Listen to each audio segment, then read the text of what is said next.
The Ninth Circuit Court dismissed or ruled against the Trump administration, allowing a lawsuit to proceed whereby 21 children and young adults are suing the Trump administration for not doing enough to stop man-made global warming. They range in age from like teenagers to like in their early 20s. So it's young adults and children, but most people refer to it as the children's lawsuit. This is being pushed by an environmental group called Our Children's Trust, and this is made up of lawyers and activists and at least one prominent scientist who think that the government needs to do more to keep atmospheric carbon dioxide concentrations at 350 parts per million, and it's currently at 400 parts per million.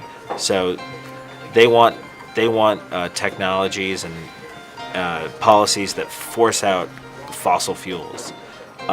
It's also being backed by a lot of big environmental foundations. So the Rockefeller Brothers Fund, which is anti-fossil fuel, and also the Leonardo DiCaprio Foundation. We all know how Leonardo DiCaprio is a huge activist when it comes to global warming.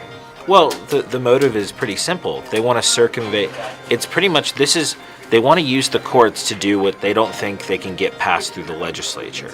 So the last time we tried to pass cap and trade and similar policies was in 2009, 2010. That failed because Democrats didn't vote for it.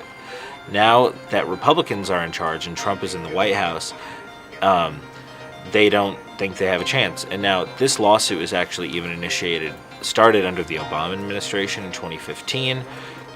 Republicans controlled the House and the Senate at that time.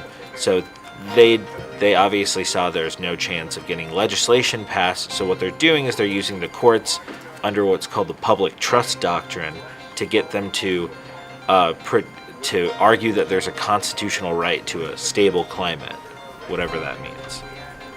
The district court last year or 2 years ago ruled that the plaintiffs have standing, even though it's not really clear what the exact harms of global warming are to these kids, and a lot of this comes from future harms that haven't happened yet. They're basically suing over potential future damages, and at the end of the day, some legal experts are optimistic, others are very skeptical.